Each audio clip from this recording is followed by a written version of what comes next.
Welcome to the I Get Better podcast with your hosts, Charlene Renee and Phaedra Smith, where we discuss topics related to life, love, mental, physical, and spiritual health, and how we can all get better together. Welcome back to the I Get Better podcast. I'm your host, Charlene Renee. And I'm Phaedra Smith. And on today's episode, we will be discussing how I get better when I fast. Yes, I think this is going to be a good topic, especially with where we are in the year. Most people try to start fasting, so this will be good. Right. Yep. Starting off the new year, right? Doing some different things, right? New year, new us. So, as you all know, we like to start every episode off with defining the word or phrase or topic, which we will be discussing on today's episode. So, I do have a dictionary definition of the word fast.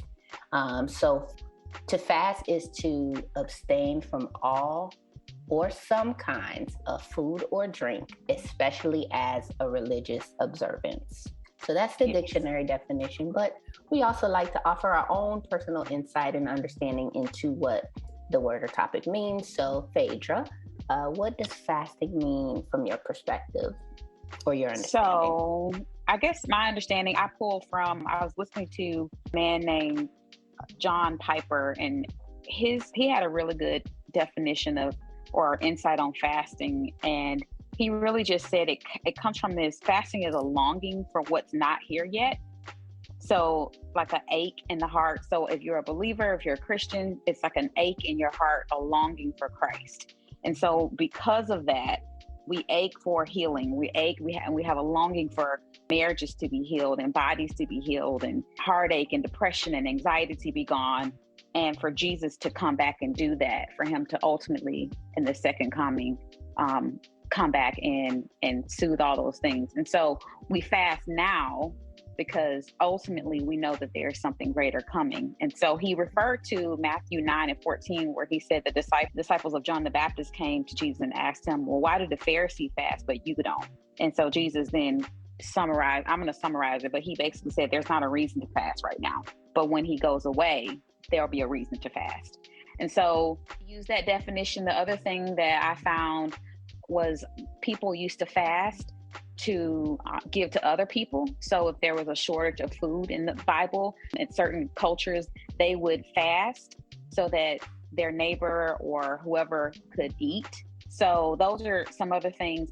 And another thing that I wanted to also add from a health standpoint, there are different reasons we fast also. A lot of times it's really, I think of it as a sacrifice also.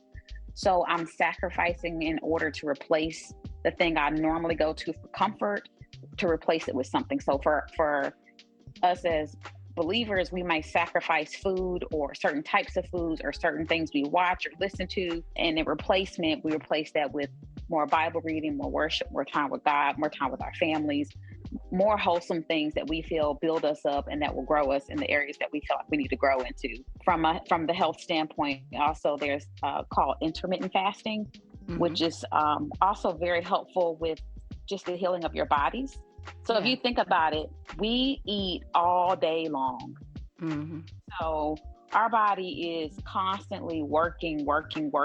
When does it really have time to make repairs and digest and do all that stuff? Right. Yeah. Right. That's a good point. So there's something called intermittent fasting, which really does you eat in a time window. And so during that time block, you're eating. And then outside of that time block, you're fasting. And you're clean fasting, which means you're just drinking water. You're not drinking anything that could spike up your insulin hormones or any other things like that.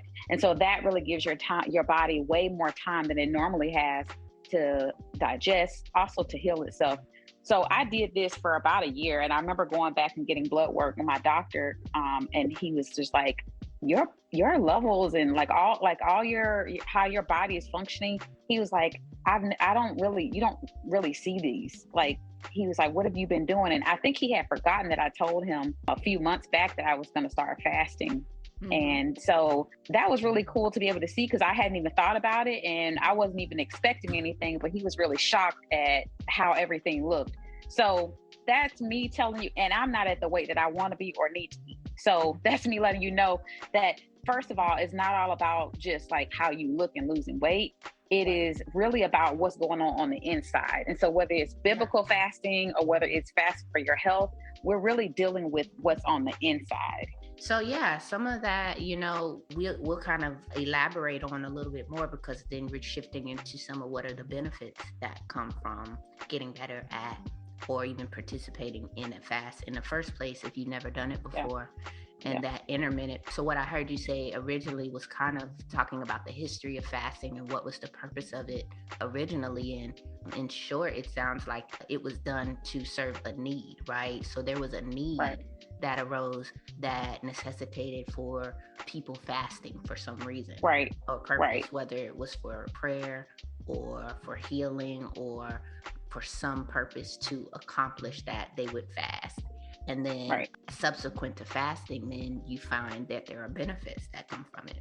And then one of the things you mentioned, which we'll kind of go into as we shift into talking about how to get better, and as well as what are some of the barriers to engaging in the fast in the first place and why a lot of people don't do it. We'll kind of come back to that. And that intermittent fasting is becoming more and more popular. I've been seeing it becoming more popular when incorporated into a diet or a healthy lifestyle. Some diets, like I think the keto diet mentions using intermittent fasting, and many other different what they consider fad diets incorporate intermittent fasting. But a lot of people from certain religions and spiritual practices do engage in fasting regularly as well. I know almost every year my church has done a collective group fast, and many do.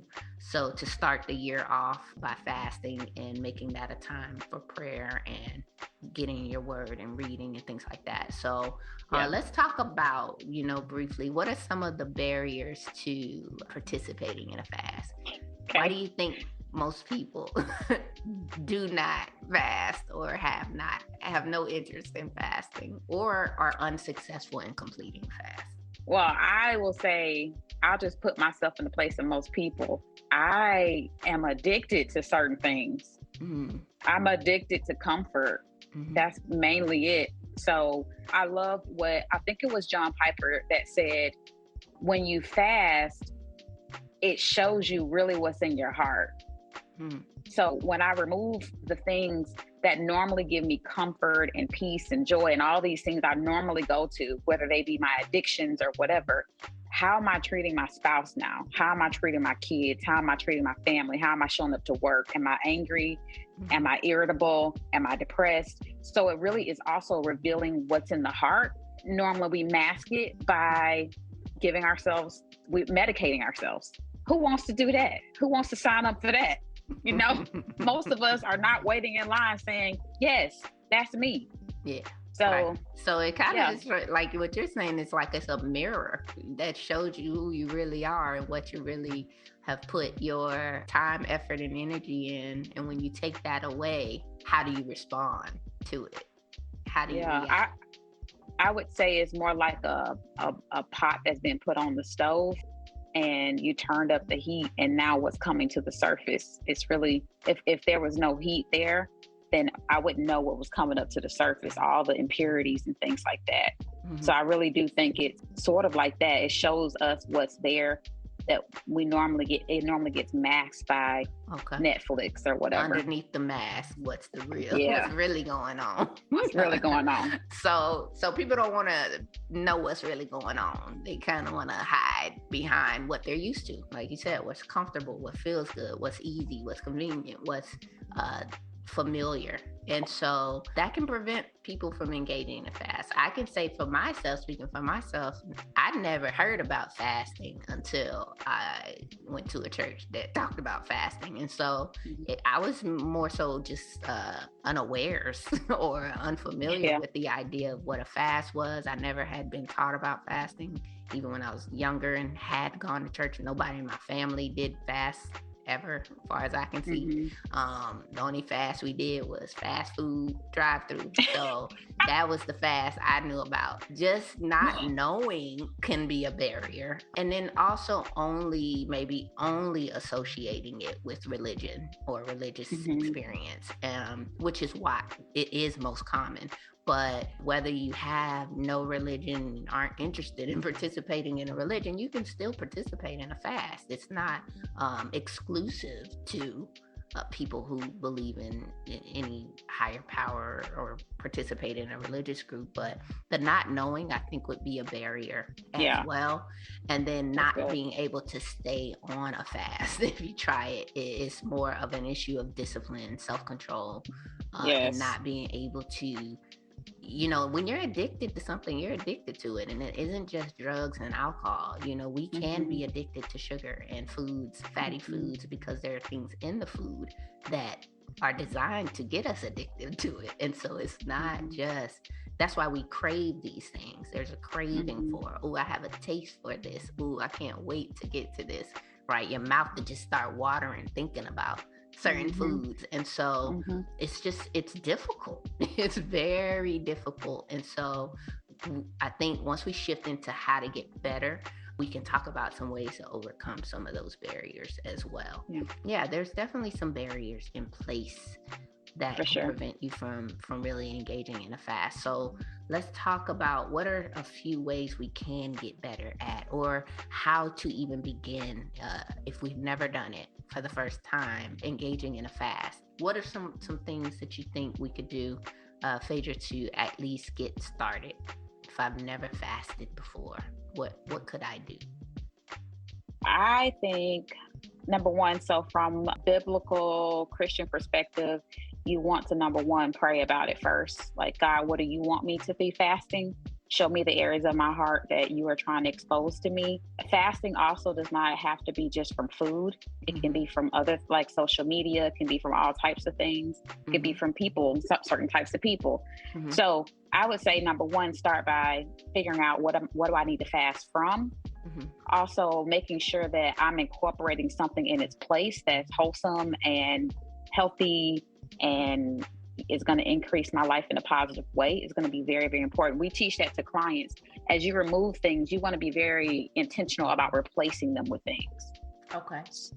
So I would say starting out by doing that and just taking baby steps. Like, I don't think you should go on the whole fast where you're saying, what, I'm going to start this and I'm going to go 24 hours without eating. I don't think that is probably smart to do. We probably want to do a few hours, or even fasting from sodas for a day, or say I'm going to have one soda instead of 5 sodas. So how can I live in moderation for a moment as I build up that fasting muscle, so to speak? So steps to begin that journey: praying, seeking guidance. Number 2, starting small, right? Starting small, not trying to do this whole significant, not gonna eat 24 hours a day, but really being able to limit, start with just something small, like one meal, one drink, remove one food. If I drink 10 sodas a day, maybe I'm gonna drink, like you said, no soda for one day. And it's allowing yourself room to take those baby steps to getting into the fast and not going to the extreme. Thirdly, making sure that you do, if you have any medical conditions or something like that, that you're not taking it to the extreme and not depriving yourself of something that you might need that's essential, and then not limiting it also to just food. So most people think food is probably the hardest thing to fast from, but thinking, which sometimes means sometimes that means it's the thing we need to fast from. Certain types of foods might be the thing we need to fast from, even for just medical health reasons.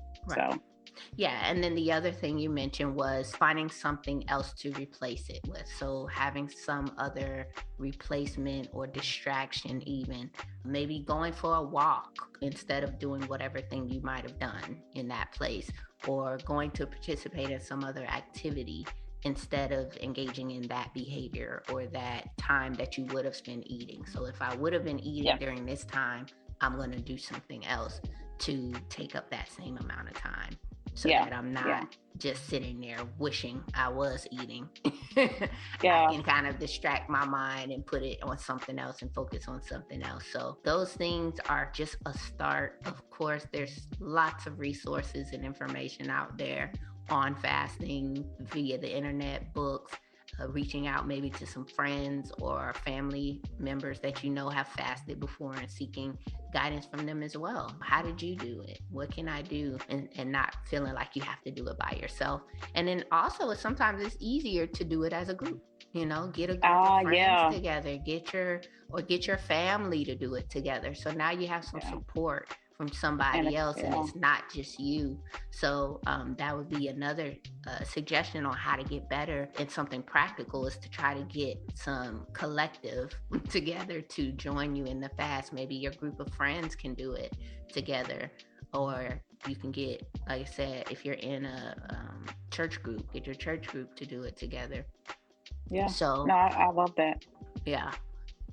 So I think fasting right now, we're both doing some form of fasting at this time, and it's been good. I mean, let's talk about some of the benefits, right? What comes from it, right? So me personally, I've noticed, and I've done different types of fasts at different times in my life, removing certain things. I've done removing social media. I've done just fruits and vegetables. I don't think I've ever done just a no eating at all throughout the day fast, but I've done just a drinking only liquids. I've done not eating meat. I've done not eating sugar for a certain amount of time. And I've done and am doing now eating between a certain time and then eating specific foods. And one of the things I can say for sure I've noticed within the first few days is my energy level is much better. I have more energy. I haven't drank any coffee in the last couple weeks at all. I've only drunk tea, and I've had so much more energy. I just feel healthier. I feel more focused. I feel more just vibrant in general. I don't have stomach issues and stomach pain, and my stomach hurts, and just all of those digestive issues that come from eating a lot of fatty, sugary things, which I tend to crave just in the last couple weeks. And many people notice that their blood levels change, and they're able to go get blood work done, and they're able to see differences in their cholesterol and their sugar levels, and just different things can happen in a very short amount of time of fasting. What about you, Phaedra? I think for me, I've noticed a change in my sleeping, which has been a prayer for me for a while. I always have had issues sleeping. And so I have been getting so much good sleep, and not just sleep. And then you're like, oh my gosh, I don't feel like I rested, but it's been restful sleep. I've been able to get up earlier. So I get up earlier. I'm able to spend time with God. I'm also able to work out. I have way more energy during the day. And I will say, just on a spiritual side, I feel closer to God. I feel like He's actually moving some things around in my life that I have been praying about. So, and I have done I think it was 3 days, 2 or 3 days, no eating, just water. And that was one of the hardest things I have ever done in my whole life. Right up there with giving birth, because I was just I found myself at times getting angry, making excuses. Is this really God? Will He really tell me not to eat? All of these things. Mm-hmm. And one of the things out of it. Oh yeah. Oh yeah. Well, did he say 3 days or 3 minutes? Maybe he just meant 1 day. Right. So I have never needed anybody's help in talking me out of something. I can do that all by myself. Mm-hmm. But I'll say the thing that really, really, really helped me. I remember my personal trainer. I was telling him that a friend had challenged me to do it. And he said, well, have you eaten yet? And I was like, oh, no, not yet. And he was like, okay, well, it starts today. I was like, wait, what? And so he was like, I want you to text me every hour. That was such a thing for me. So between him and her, my friend that challenged me, I was able to do it, but I needed support. And so I think that's also so important. I'm glad that you mentioned that fasting with people, but also if you can't fast with people because maybe that's not what God told them to do, or that's not what their doctor told them to do, then ask for support. We're not supposed to be living life alone. You have people that will support you, and they don't have to do it with you to support you. They can support you by encouraging you and checking on you once every 30 minutes or every hour, and have multiple people doing that. It really will work, guys. Yeah. So Okay. Yeah, that's great. That's awesome. So, yeah, just having someone to encourage you, you can do it. It is hard. It's not easy, but it's worth it. If you've ever done it, you will see some benefit in your life from it. Actually, even today, which this I didn't want us to go on too long, but just there's and that there's different types of fasts, and one of the things that came up today when I was in church, it just happened to be some couple wanted to give their testimony about how they had been doing a financial fast. So they apparently there's this book on how to do a financial fast for 21 days, and they had a testimony and they wanted to share what had happened. And I said, I had never thought about doing a financial fast. So it was no spending for 21 days fast, and really looking to see what changed in their finances. And so, like we mentioned before, a fast doesn't just have to be from food. So that's something I want to even look into myself and read up more on, because I hadn't heard about that. I've heard of a no spend, challenge or something like that, but not specifically a financial fast for 21 days where you don't spend on anything other than just necessities. And so for a lot of us with the Amazon Prime addiction, we might need to do a financial fast for 21 days, or Target addiction or something else, right? So anyway, just being open to being maybe sacrificing in more than one area. I think just being open-minded in that way. So anyway, I think that's our time for today, but I love it. We do want to make sure that you gain some knowledge and understanding from this, and you're able to get better at fasting if you have done one. If you haven't, trying one, starting with just maybe a day, maybe 8 hours, maybe 6 hours, some type of fast just to get your feet wet, and then working yourself up to maybe a longer period of like a week or 2 or 3 of fasting. So we would like for you to always make sure that, you reach out to us with any questions or comments on today's episodes. We are always willing to hear from you and talk about anything that you might suggest on our next upcoming episodes. So make sure that you like, share, rate, and subscribe to the I Get Better podcast, which is available on many, many platforms. All you have to do is just search it in your search bar. It will pop up for you. So that's our time for today. So until next time, let's keep getting better so we can do better in order to be better. Thank y'all. Right, bye. Bye.